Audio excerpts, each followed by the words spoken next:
Hello, everybody, and welcome to another in our Spotlight series. This evening, we're going to be talking and listening to Dr. Yagi, talking about living your best life with DBS therapy. Many of you have probably heard Dr. Yagi before, and you know what a delight he is to listen to. That's what you are. This talk is sponsored by Abbott, and the person who is the representative for Abbott is also here this evening, and that's Samantha Summerford. She's wonderful. If you all ever have to have DBS, I think you would probably end up dealing with her some. So now we can get started. Thank you. Enjoy. Thank you, Judy. Thank you, Michael and Samantha. What a wonderful opportunity to be able to present to this great group and talk about one of the things that's near and dear to my heart as a movement disorder specialist is how to provide patients with a procedural treatment modality such as deep brain stimulation. It's an important discussion, but with DBS comes a lot of hope and positivity about the way we can really take control of symptoms when the medication options and the regimen doesn't really provide us with that stability, and how it is that we can do exactly what we see here in the title is living your best life with deep brain stimulation, DBS therapy, and how we do that. I love the fact that we have this great team, Judy, Sam, and Michael here as we present, because it really is a team approach together with patient advocacy groups just like MAPS, with the Abbott system. We're going to talk about some unique characteristics of the Abbott system and how we can really utilize deep brain stimulation and who's the right candidate. And we'll just have a really important, informative discussion about deep brain stimulation. Let's get started and hear Olson's story. Uh-oh. Let's see. Hopefully the sound is there.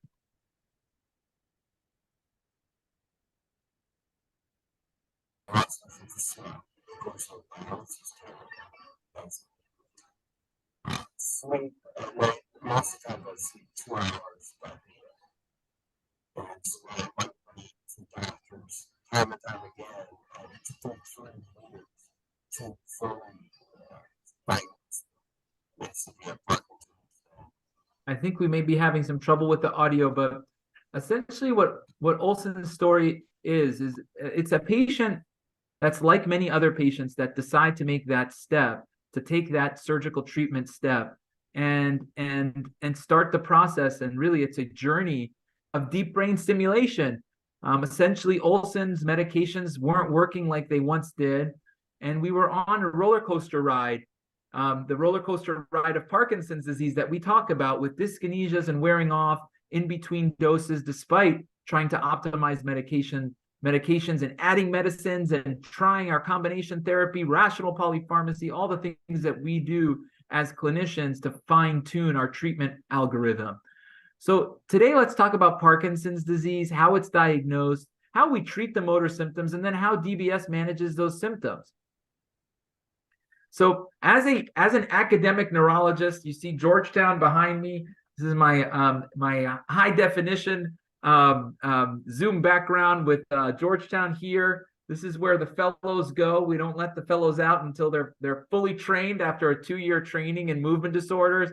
But the goal of our training is to really understand how is it that we can take care of our patients in the United States, about 1 million patients with Parkinson's disease. We know 60,000 or so are diagnosed every year, and it's probably an underestimate, but about 7 to 10 million worldwide. Again, Parkinson's disease is the fastest growing neurologic disease, and we're going to have to find a way to come up with more presentations like this and treatment algorithms and treatment options and new technologies for Parkinson's disease.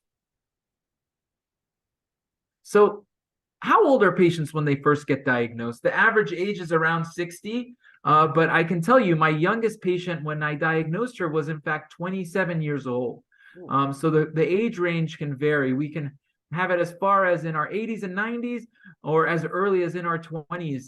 And the idea there is that how is it that we can evolve our treatment options with an always evolving condition? Parkinson's disease, it's true, it does progress over time, it evolves, but that doesn't mean that we don't evolve our treatments, right? We have to come up with different ways to treat. It's a slowly progressive disorder. It's more common in men than women, but it absolutely can affect people from all walks of life, from all economic backgrounds, all social backgrounds, geographic backgrounds. You know, I really like this statement. There's no geographic boundaries. You know, there's no there's no countries that have more Parkinson's than others. All humans can have Parkinson's disease, and it can happen idiopathically or in a hereditary fashion. Hmm.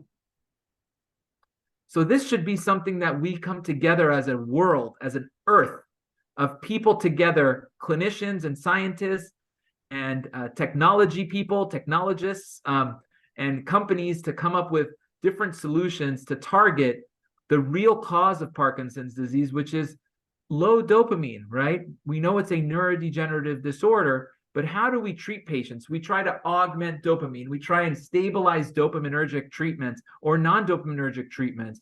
But the whole goal here is, this is a DAT scan you see on the top right, where you see those comma-shaped structures. The DAT scan is called, it's a dopamine active transporter scan. And the way we treat Parkinson's disease is to, if you see on the bottom right, you see essentially that there's, rather than those comma-shaped structures, that part of the brain is called the striatum. That's the part of the brain that refines movement. But because of those, rather than have two comma-shaped structures, you have two period-shaped structures. That indicates that there's a loss of dopaminergic cells, dopaminergic neurons, and less transporters around the striatum, which indicates that we see a diagnosis of Parkinson's disease.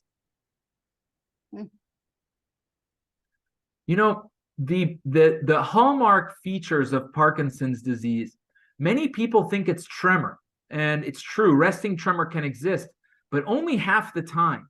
And that's probably why Parkinson's disease is such an under-recognized disease entity, is because a lot of the time, rest tremor doesn't exist. Actually, in fact, the way we diagnose is with bradykinesia, slowness of movement, in addition to gait impairment or tremor or stiffness. By the time that happens, we've probably lost about 75% of our dopaminergic neurons, because we remember all of the non-motor symptoms of Parkinson's disease that exist that can predate the motor symptoms by decades sometimes. Things like fatigue, sleep dysfunction, loss of smell, constipation, weight loss, among other things. REM behavioral sleep disorder and depression and anxiety are also non-motor features that can predate the symptoms, the motor symptoms that happen. So when we see a patient with loss of sense of smell, constipation, REM behavioral disorder, acting out our dreams, we may predict in the future that we might start seeing slowness, rigidity, tremor. And as the condition progresses, remember, things evolve. And so we might start seeing the drug-induced dyskinesias that occur. Diagnosing Parkinson's disease can be challenging. There is a drought of movement disorder subspecialists in the country and in the world. At Georgetown, we do our best. We have a big fellowship program. I'm one of the attendings that try and teach our fellows about really taking care of our whole person, using that cura personalis approach of really kind of focusing our attention not just on one thing, not being kind of focused just on the motor symptoms, but also the non-motor symptoms, and understanding that this is a dynamic process. It's a dynamic condition that takes big ears, people that listen, doctors that listen and ask good questions and put on their investigator cap and our reporter cap, and we ask really targeted, important questions, screen for things like wearing off, in addition to our motor examination. Think about the newer therapies, our oral medication options, the different types of medicines that are now available for Parkinson's disease, and provide all the diagnostic testing that's important. Another important piece to diagnosing Parkinson's disease is recognizing whether or not someone is levodopa responsive. And that also is very important in determining whether or not someone is a DBS candidate. So it's not all medicine, even though I have an MD after my name, and I'm an allopathic doctor. It's not all drugs, right? It's not all surgeries. In fact, it has a lot to do with wellness. And that's where Judy and Michael come in to teach all of you about all the different options that there are aside from medicines, of course, but things like diet, right? How is it that we augment our diet and optimize it to make our brain health as best as it can be? How do we ensure that we're using the right medicines in combination with the types of foods? We know the protein interaction that can affect the levodopa absorption. We know that the MIND diet, MIND, which is the Mediterranean diet, all around the Mediterranean, North Africa, Levant, Southern Europe, all of those places that do tapas-style food and lots of vegetables and fruits can be very, very helpful for our patients, and has been shown, that specific diet has been shown to improve brain health.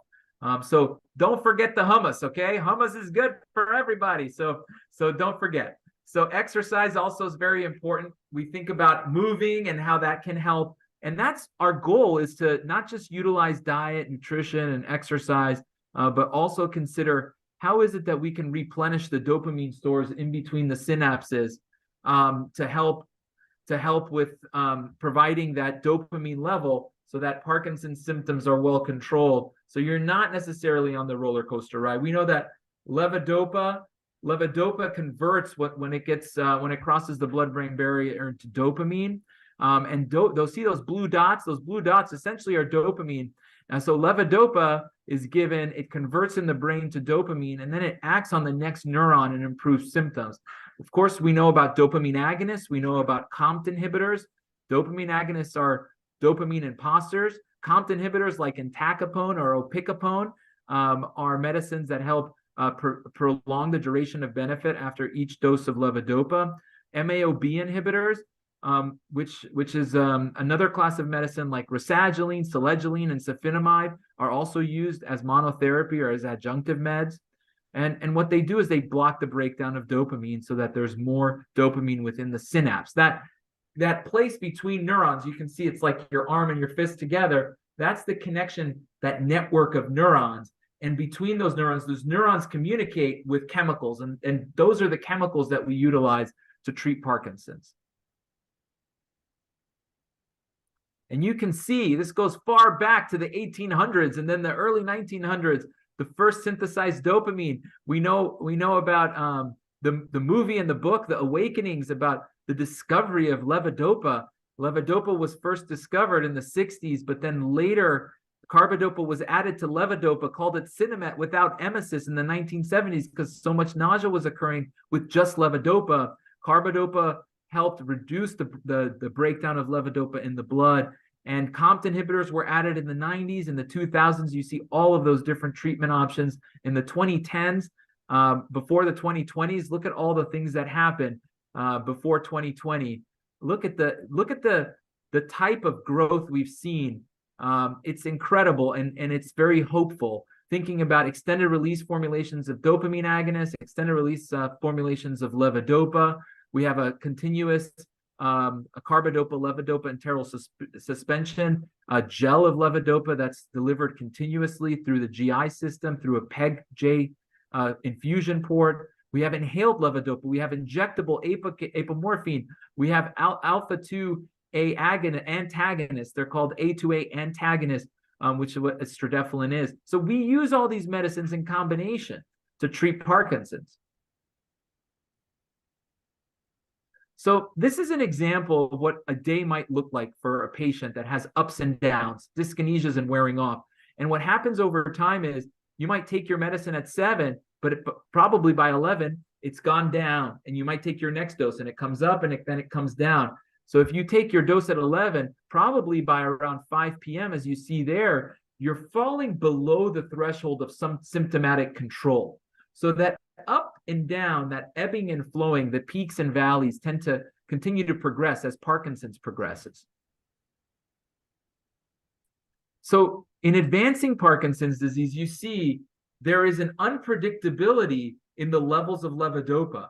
And that difficulty with predicting whether or not levodopa is going to peak or valley makes it so much harder. You can have midday off experiences where we have a return of symptoms. You can have dose failures where you might take your medicine, as you see there around the 3 o'clock time frame, you take your medicine, but it never really gets absorbed. It never really peaks, and then it never helps with symptoms altogether. The other thing is about levodopa is that it's a relatively short half-life. Because it has a short half-life, it doesn't last long in your body. It's not a perfect drug, and so it has to be given regularly. Let's look at this patient who has a distinct difference between on and off. Let's take a look. So you can see him, he's sitting down, and he's essentially showing us how he's walking down the hallway. He has a big smile on his face. He's able to almost run down the hallway. I don't think that was a video malfunction, Sam. I don't think so. But that was really fast, let me tell you. Now let's look at him when he's walking in an off state. Mm-hmm. You can see his steps are, his stride length is diminished. He's likely shuffling a little bit. He probably has a reduced arm swing, as you see there. You can see the reemergent tremor in his right hand as he's walking. Now let's see what dyskinesia looks like. Unfortunately, you can see his right side is a little bit more affected, as you could see with that tremor. And when he becomes dyskinetic, he loses control. He has those uncontrollable movements. And so these are the roller coaster rides of Parkinson's. If we could keep our patients in an on state all day long, that is our goal, right? As a movement disorder specialist, my joke of 34 years, including preschool, finally to become a movement doctor, our goal is to keep things steady. How do we fine tune, add medicines here, use on-demand treatments? How do we incorporate surgical treatment modalities when our patients are on that roller coaster ride? Or in a patient that might be on medicine, many symptoms improve, but a good candidate for deep brain stimulation may not only be a patient with on and off, but might also be a patient that has a treatment refractory tremor. Some patients feel their medicine isn't working, but the medicine's working to help people move, but the tremor is still there. And it's hard to control the tremor despite any treatment modality, oral treatment modality, any medicine. And so DBS, in fact, is a good option for a patient like that as well. So what can I do? What can we do as patients and care partners and people within the world of Parkinson's care? Writing things down, believe it or not, can be incredibly effective. Going to your treatment care team and saying, "Hi, look what I did." And I always think about, in fact, one of my patients who came in and had several days documented every hour. And I know that can be tedious, but it's so helpful. Green check meant I feel good, I'm on. Red check meant I'm off and I don't feel good. And then it was purple. A purple check meant I'm dyskinetic. So all I saw was almost color coded. I saw the check marks when she took her medicine, when she ate. It was all documented there several days. And she pointed, she said, "Look, this is a bad day. Look at all that purple and look at all that red." I said, "Yeah, that's a tough day." And she said, "And this is a good day. I got a lot of green, very little purple, very little red, but I'm having more of those bad days than I am good days. What can I do?" I said, "Well, deep brain stimulation absolutely is an option for you. Thinking about surgical treatment modalities, once we've kind of utilized our medication regimen, can be very, very helpful." Remember, off time is not uncommon. You see, this MJF Foundation study showed that greater than 90% of patients with Parkinson's disease have off time. And under 5 years after diagnosis or initiation of levodopa, you can still see about half of the patients experiencing off time. So screening for off time is a very important treatment strategy, screening strategy to determine whether or not we should take that next step and either adjust medicines or consider DBS. So how do I optimize on time? And how do I minimize off time? We talk about dopamine, how important it is. You saw the striatum and the areas that have low dopamine transporters indicative of low dopamine levels. So what can we do? We have to use medicines. Try to use medicines that might reduce those fluctuations. Use adjunctive drugs. We might use medicines like a monoamine oxidase inhibitor, a dopamine agonist. We might use a COMT inhibitor. Or an A2A receptor antagonist in addition to our carbidopa levodopa regimen. We might convert to extended release formulations of levodopa. We may consider on-demand treatment options. Those are all the things that we can do. DBS has been established as an effective therapy for over 20 years. And DBS has had the largest effect on quality of life among all treatments. There was a landmark study that looked at quality of life metrics and showed that quality of life metrics improved tremendously after deep brain stimulation.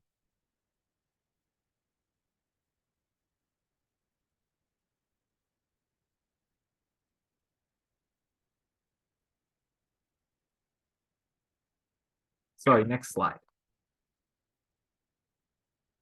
I think Sam is frozen.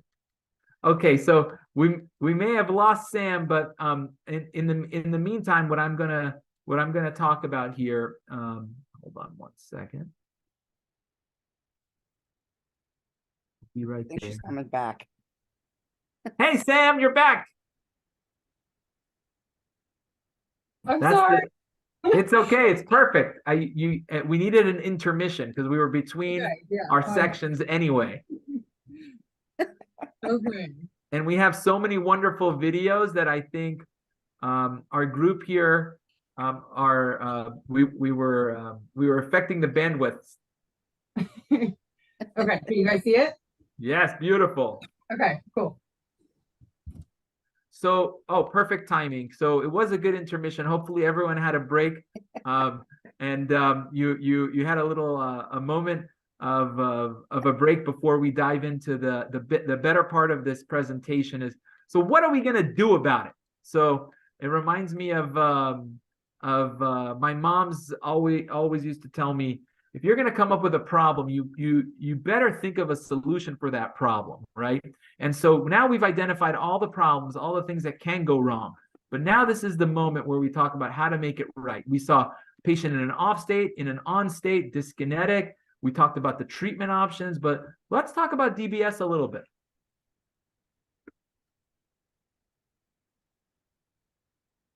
So the initial discovery, in fact, about stimulating brain regions goes back all the way to the 1930s. So I can't believe it. The 1930s are now close to 100 years ago. That was back in the times where neurosurgeons, in fact, prior to implanting electrodes, used to use what's called lesioning techniques to treat Parkinson's. They would either cauterize or essentially create a lesion in the brain, in the circuitry, to see if things improved. It wasn't until the 1990s, late 1990s, where DBS received full FDA approval. And then when the Abbott system became available, we saw that there was, in fact, a directional deep brain stimulation system, which allowed us not just to create a spherical electric field around those contacts, but what was unique to the Abbott system was that in 2015, post 2015, we were able to direct the electric field in different directions. And that was called directional stimulation. And it allowed us to more effectively focus on an area. Remember, those areas in the brain are really small, in fact, and we didn't necessarily need such big electric fields.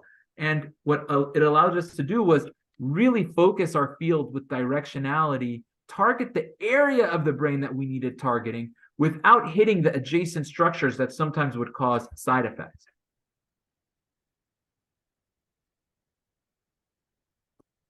So the Abbott system is called the Infinity system. You can see this patient that has Parkinson's disease with a tremor. Look at the profoundness of that tremor in her right hand. Now, this patient already does have deep brain stimulation. Her stimulation is off, and we're going to show you kind of a drastic difference between the electrical stimulation being on versus off. And right now, these are her symptoms. These are her symptoms without the electrical stimulation. You can see it's a pretty profound tremor that you see both on the right and left side of her body.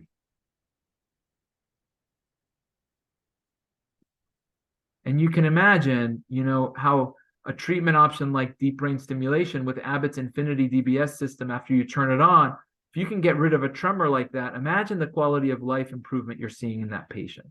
Look how steady her hands are.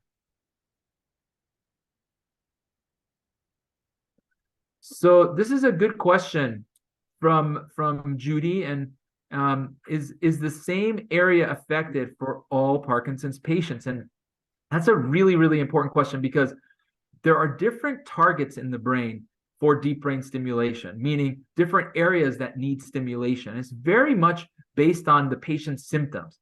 So if a patient has a tremor-dominant Parkinson's disease, not a rigidity-dominant Parkinson's disease, and they are on high doses of medicines, and they're experiencing off episodes, and they're levodopa responsive, the subthalamic nucleus may be a very important area to target. That's a part of the brain where we can implant the electrode.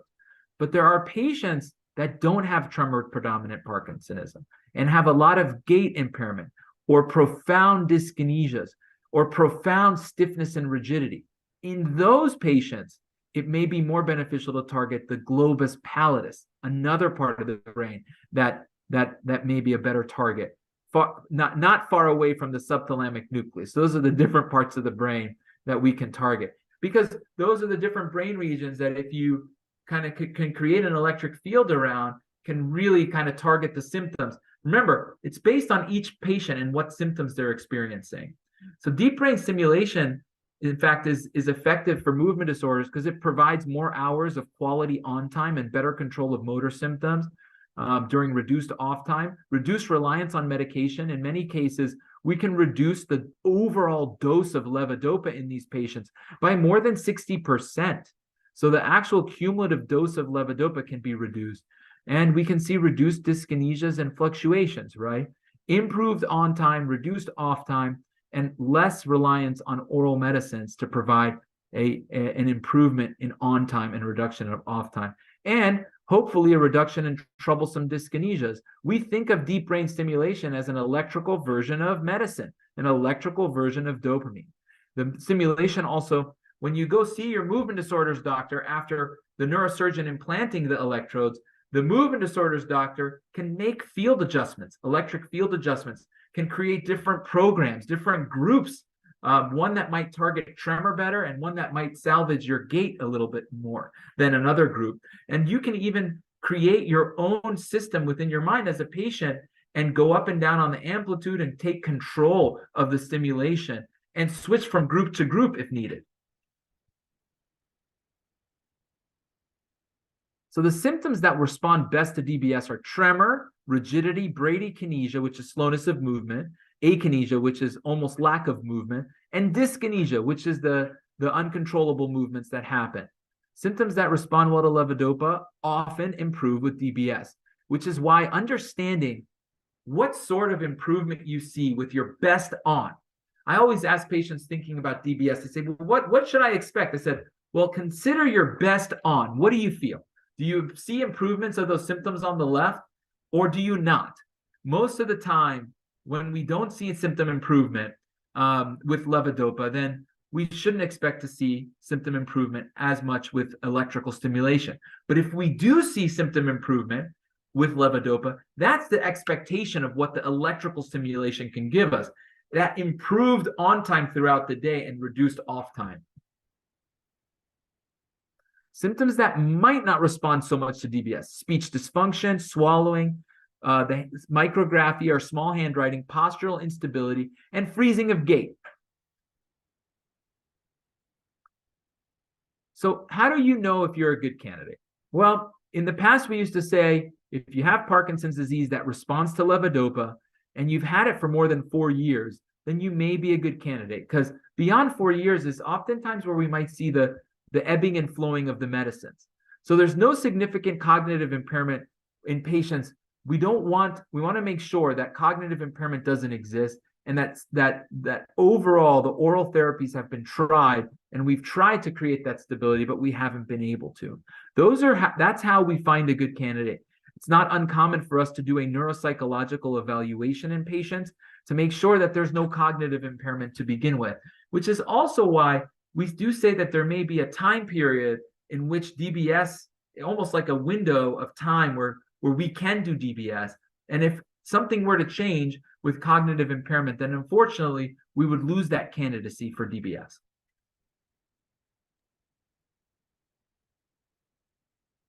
So what does the procedure look like? And it's important to know what we're in for. And let's see. This is a patient. You're going to see stimulation on and off, and how it is that they utilize. Look how they're utilizing. This is their device. Essentially, it's a touch screen, right, that you carry with you. And you can see with the stimulation off, this is another patient that unfortunately has a Parkinsonian tremor, and it's worse on the left than the right. But look how hard it is for him to do finger tapping. And look at the tremor there. He's trying to touch his nose, and it's hard for him. He's losing that fine coordination. On the left, he's trying to do what are called rapid alternating movements, and that's very difficult for him as well. Let's turn on the device, and let's see what it looks like. And look how he does it. He just turns it on. He taps on his touch screen there. He's holding that. And as the electrical field sets in, you can see the improvement of tremor. And other features, right? It might be easier for him to do finger tap. His fine coordination may improve. Maybe his gait's impaired when he has it off. Let's take a look here. Oh, in this case, he's suffering from, pretty profound tremor there, right? So hard for him with that right hand.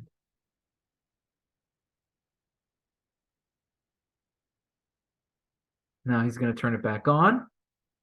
And you can see just one tap on the touch screen.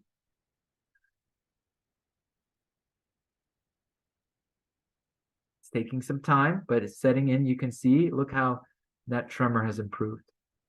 And the technology, just since I was trained, so I was trained between 2015 and 2017, right around the time where the Abbott system became more and more available.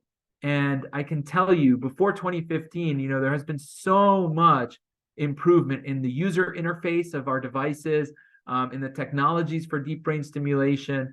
And I think Abbott really pioneered that improved user interface that made it, from a movement disorders side, programming became very straightforward using our device. And then for patients, it became so much easier to use a touch screen like that to turn on and off the device. What we're seeing here is that DBS therapy works by creating an electric pulse or an electric field.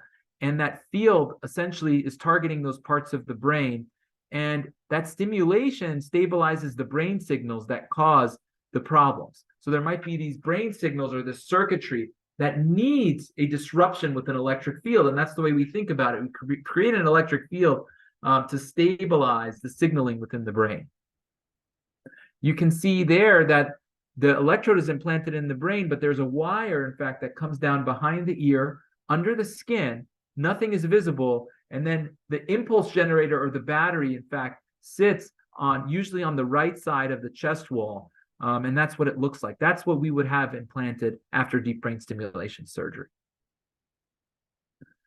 So DBS procedure, there's different stages. The first stage is imaging and planning with an MRI, implanting the lead with neurosurgery, making sure that we've implanted the lead in the right part of the brain, utilizing different techniques like hearing and seeing the electrical activity of the brain while in the intraoperative suite, and then securing the lead and then closing up, because what's made are two burr holes, which are small holes in the skull that are then closed up after the electrodes are implanted. Then the next stage, it happens afterwards. It's a different appointment.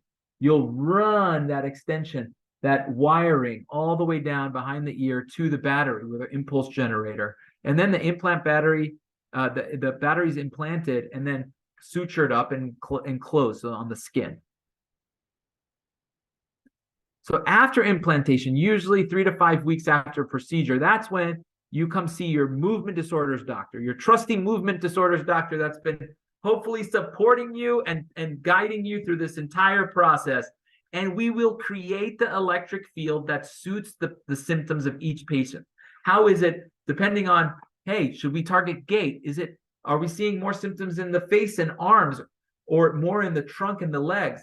There is somatotopic mapping and a reasoning behind how we can create electric fields. We can focus on the arm, we can focus on the leg, and that does take time. and choosing the electrodes that give us the best benefit with the least side effects are very, very important. It could be several hours that you might spend with your movement disorders doctor. Hopefully your doctors aren't late to see you, but if they are, remember, they might be in a really complex case and they might be doing a lot of things to try and help someone else. You never know, you got to keep trying and being persistent. So what about cost and coverage? In fact, cost and coverage is not something that we are very concerned about as clinicians that prescribe it. In fact, most public and private health insurance plans, including Medicare, cover and approve deep brain stimulation for Parkinson's disease treatment. It's important to call our insurance company and see, what sort of plans we have and if deep brain stimulation is covered, of course.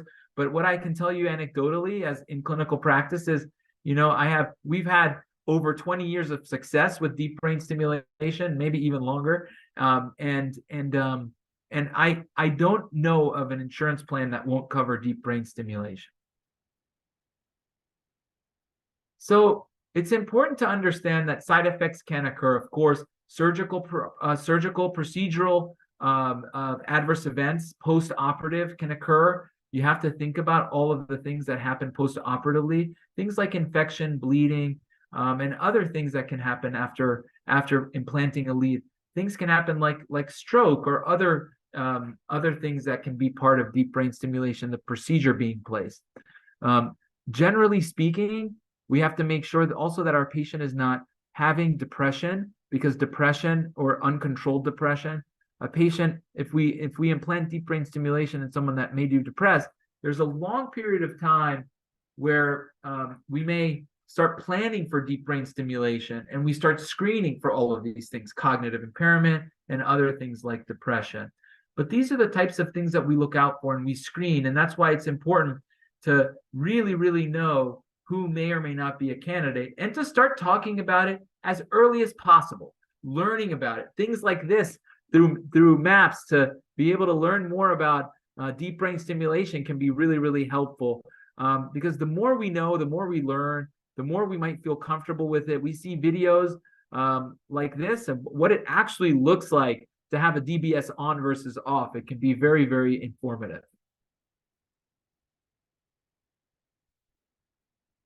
Let's look at this patient who has the deep brain stimulator turned off.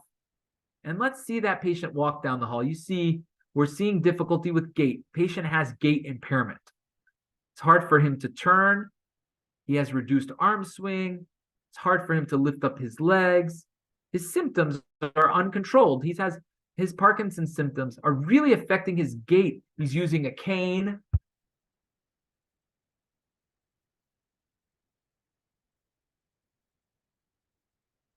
Now let's see it. Wow. So he's not using a cane. He's got a really cool shirt on. I think he's like, let me show you what maybe he's able to go do things that he really enjoys to do. That he look at him swing his arms, look at his big smile, So the electrical stimulation, I hope you were able to appreciate that contrast between the stimulation being off versus the stimulation being on. I mean, he was using a cane. It was so hard for him to turn. And then you saw how quickly he was walking with his arms swinging and everything. So let's talk about Abbott's advancements for deep brain stimulation therapy. So the Abbott system is called the Infinity DBS system. And you can see all the components here. When we talk about the surgical treatment and how it works, remember, you see there that number one really is showing you it's a burr hole cap that secures the lead in place. That's what really holds the lead. That lead is basically the electrode that's implanted in the brain. But you can see the system also includes a stimulator that powers the system. Remember that impulse generator and stimulator that powers the system is an important part of it.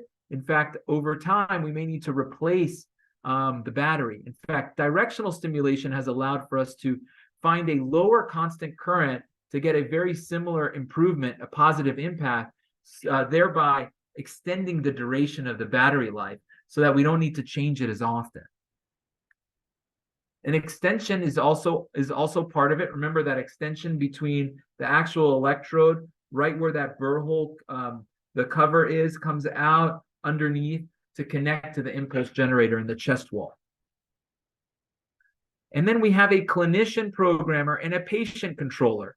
So in fact, what a very unique thing from the Abbott Infinity DBS system is that we can even program patients remotely. So you may be as a patient at home and I may be in clinic, and I might need to make a small adjustment without having you have to come in and wait all day long for your doctor or come into your appointment and say, but we can do it remotely, just like we're doing this presentation. So I would open my clinician programmer, and then our patient would open their patient controller, and we may have a discussion about what symptoms need fine-tuning. Oftentimes, wonderful Samantha, who's all over the DMV area and the Baltimore area, taking care of patients like our proxy. I mean, what Judy said is absolutely true. Samantha's a wonderful person.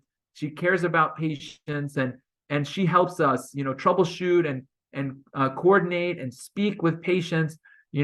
She's probably always available. It's almost like at any moment I say, Sam, I need your help with this one thing. Can you? And she goes, absolutely, let's go. So she's really your support. But so she may sometimes help us with setting up the remote programming. And once we do it, it can be very, very helpful to be able to program our patients anywhere they are, especially not having to come into the clinic. And then we have our leads. You can see the leads that are implanted that are actually embedded in the brain in those different brain regions. So what's important, let's visualize directional stimulation. It was at the time in 2015, and still is a revolutionary directional lead that allowed for us to target specific areas without having to go all throughout the entire sphere. We could target in one direction, another direction, and 3 directions throughout the brain. And there are more therapeutic options to help maximize on time and limit side effects by doing that. And let's show you what that looks like. So you can see that red is essentially the electric field, and which you can see how we can essentially turn that electric field so as to be able to target the area of interest.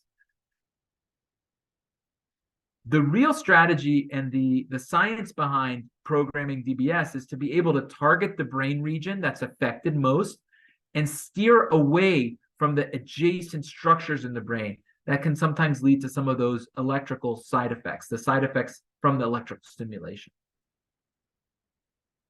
So if we think about how it is that we learned about directional stimulation, the landmark article was called the Progress Study. It was a big study it was the largest directional DBS study, and showed that 9 out of 10 Parkinson's disease patients could benefit from Abbott's directional DBS compared to conventional non-directional DBS.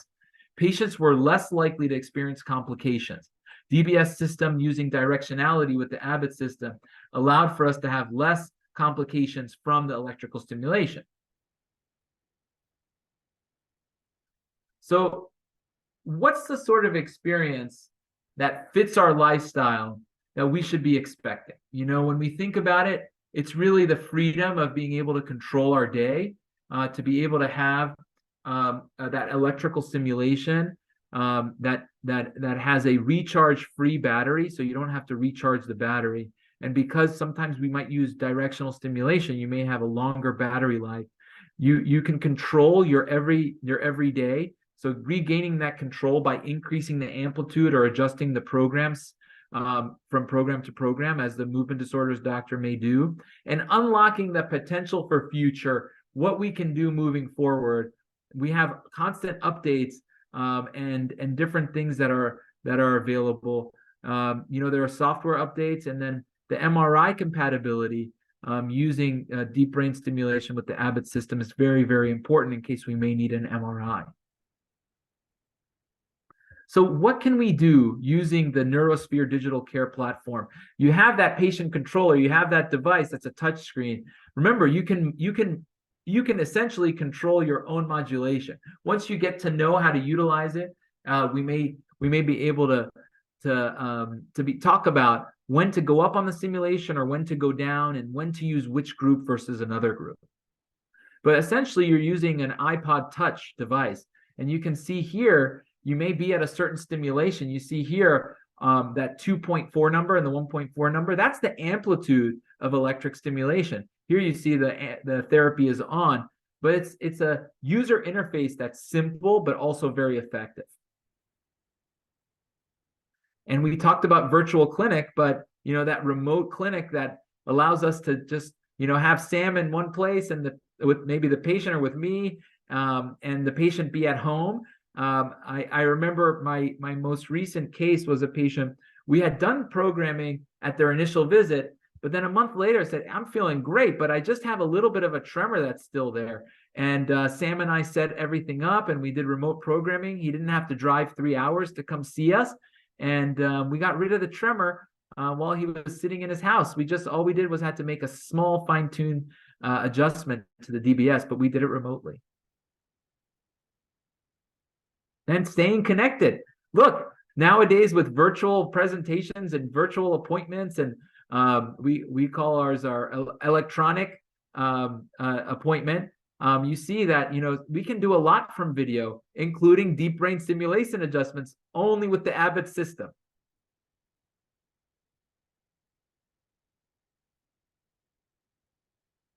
You have to first establish a secure connection, of course, to Wi-Fi to get that virtual care set up. That's where Sam becomes very important to set up, make sure that we're all registered properly with the proper identifiers. And Olson, this story essentially was that he chose to utilize deep brain stimulation with the Abbott system, and he was able to control his symptoms and improve his quality of life in the process. So thank you so much. If you have a question, there's if you want more, if you have more questions and want to learn more about how to proceed, that's a QR code. If you take your camera and you open your camera and you tap on the screen of your phone, that's how you open a QR code, and it can open an important website on your phone to learn more. But really, Sam is a wonderful resource. She knows so much and about the Abbott system and about deep brain stimulation. She helps set up all these programs. Judy and Michael, of course, are very important for all of these presentations and resources. So thank you all for listening on a Tuesday night. Judy, thank you for being so awesome and making this happen. I'm so excited that I was able to talk to everybody else on this video call. So I have some questions, although I think you might have answered questions that were submitted earlier, but I think you might have answered them. I'm just going to say what they are, and then you can answer or not. Absolutely. What are the benefits of deep brain stimulation? Okay, so the main benefit of deep brain stimulation is basically that you can use electrical field stimulation and essentially prolong that on time while reducing your reliance on the dosing of levodopa. So you don't need your medicine as frequently. You can lower your levels of medicines and your cumulative doses, and you have stability because you're getting that constant electrical stimulation to the brain. Can DBS change your personality? Well, it's important, because the brain is a complex organ. So it's important to recognize whether or not depression is uncontrolled and exists, because there have been reports of patients with deep brain stimulation and it affecting or enhancing depression. So we have to make sure that we've done everything to ensure that the candidacy is as optimal as it should be, ruling out uncontrolled depression and ruling out cognitive impairment. Those are important things that we need to make sure before we determine whether or not someone's a candidate.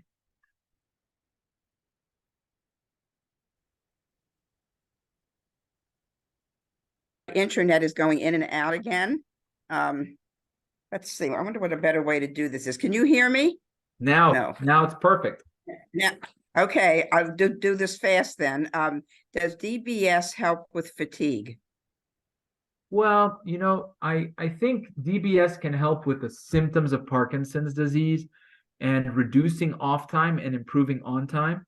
So it may have an indirect effect on fatigue if fatigue is related to an off episode.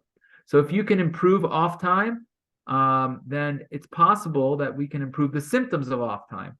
That said, there are symptoms that are better controlled with DBS and symptoms that are not as well controlled with DBS. It's really those symptoms that we talked about, like the tremor, rigidity, and some of the other bradykinesia and some of those features that we really believe deep brain stimulation can be effective to treat. Does a surgeon have to do the implantation, or does my movement disorder specialist do it? You bet. It's a team approach, and that's where Samantha's she's an integral part of that team. In fact, the account executives or the representatives of Abbott, in fact, are part of the process of many surgeries with the neurosurgeon, and our neurosurgeons are the ones that do all the staging and mapping and implant the electrodes, and all the surgical bits are done by neurosurgery, and all the programming is done by your movement disorders team. Let's see. Does DBS, I think you've answered this, but does DBS help with the less stable walking and moving? Yeah, well, you saw with that one patient with DBS turned off, how difficult it was for him to walk. He was holding a cane. It was hard for him to turn. So absolutely, we can see improvement. We don't always see improvement in certain aspects of gait, like freezing of gait or other things. But you could see in that one patient, the bradykinesia was improved, and patient's ability to lift his feet off the ground and take bigger strides and turn more easily and not use a cane was very visible after deep brain stimulation was turned back on. One last question. If you had to compare DBS to the non-surgical DBS, the one that's less invasive, how would you compare? I'm not sure. So the answer to that is there's been no head-to-head trials with deep brain stimulation and I think what the question may be about the MRI focused ultrasound. Yeah. Which is non-invasive in terms of the way it's performed. But the MRI focused ultrasound is a type of procedure that causes a lesion in the brain using high frequency ultrasound. There's been no head-to-head studies, meaning comparing the two. But what I can tell you is that deep brain stimulation has been around for 20 years or more, since the late 1990s. The electrical stimulation can be programmed and adjusted, and we can evolve our electrical stimulation with the evolution of symptoms at times. And so deep brain stimulation in many ways is a tool we use because it's not uncommon for us to have to make adjustments. So the ability to kind of control the stimulation, and for me as a clinician to be able to adjust, also is very important for an ever evolving condition. Okay, I think that was the last question. Excuse me. I think it was. Thank you. Thank you very, very much. Thank you. Sam, do you want to speak so you can tell them where your information is? Yeah. Yep. So I am your area representative. So I work with all the patients, all the doctors, all the surgeons, and try to help everyone come together. I put my contact information in the chat. So if anyone would like to reach out to me for any questions or any help, I'm more than happy to. Also, this is being recorded, so it will be on the MAPS website in a day or two. Michael? Yes? Yeah, okay, a day or two. Anyway, by the end of the week. How's that? By the end of the week. And I hope everybody enjoyed. I know I always enjoy Yasar, Dr. Yagi, and this was actually really, they're always interesting, but this one was more so. So thank you. Thank you, Judy. It's always a pleasure. Thank you for the opportunity. And thank you, everybody, for listening. What a great program. Thank you. Bye-bye. Night, everybody. Bye-bye.